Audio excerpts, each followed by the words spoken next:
I don't mean this in a bad way. When I say creativity is an addiction, what it's doing, it's identifying with your mind, body, and soul, the connection that you've got. And yes, we keep answering that call or we ignore, and then we find ourselves in a falling position.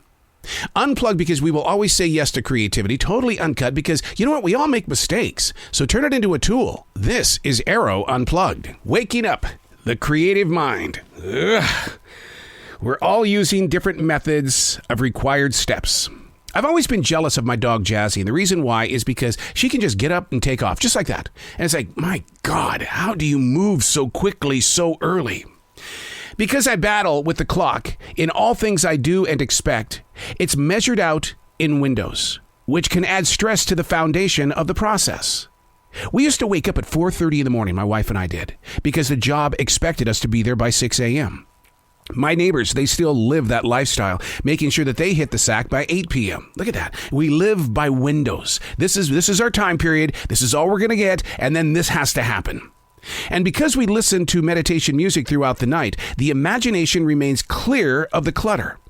What we haven't done is learn to turn it off before taking our first steps of the day.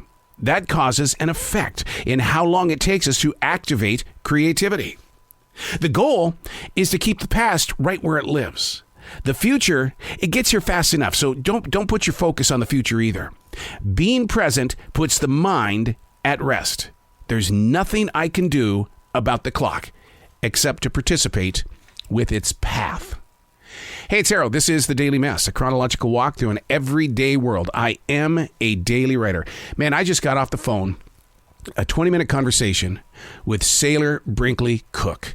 And she's got some sacred candles that are just mind-blowing. And to hear her story as to why she is doing this with these sacred candles is just something that'll just touch your heart and it will expand your personal growth. But you've got to check her out. Sailor Brinkley Cook.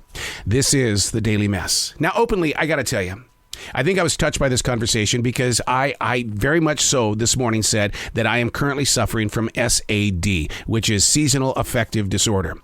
Not because of the recent changing of time, but rather a gray, rainy sky 4 days in a row. See, I needed those candles. Because that's how you change things in your life.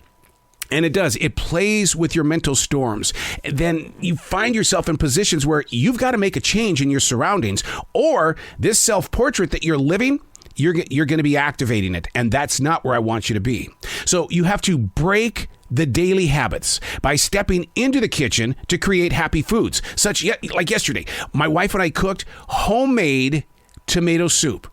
And to really expand on that, what we did was that I love melted grilled cheese sandwiches with tomato soup. So what I did was I put some seasonal croutons in there, allowed that to spread out, and then you get American cheese, and all of a sudden you have very hot tomato soup with the melted cheese sandwich already in it, all in one bowl.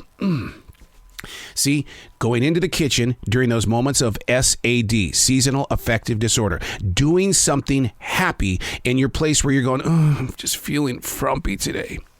You know, it's too easy to get locked into an all-day binge watch. And binge watching, you know, we'll complain about a 3.5-hour movie. But man, we'll watch 5 or 6 episodes of a particular show on Netflix or on Hulu. We got to break that habit too. And the way that we broke that habit yesterday was that we took a long drive with Jazzy the dog. Yeah, we got out there. Sure, it was rainy. It was ugly, but it still broke the habit. It broke the cycle of binge watching television. And that's how you get beyond SAD.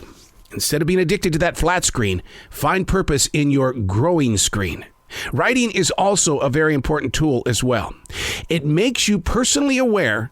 But the thing is that you've got to keep up the strength to keep the mindset moving forward, because it's too easy to fall into things that you can no longer control. Writing is just like reading a book. When you're putting words on the paper, your imagination is going places as well. Learn to break the daily habits. There's a lot of people that suffer from seasonal affective disorder. I surround myself with a lot of lights, but it's not enough, especially on a gray, rainy, cold day. Break the daily habits. I'm Arroe, and that's the Daily Mess.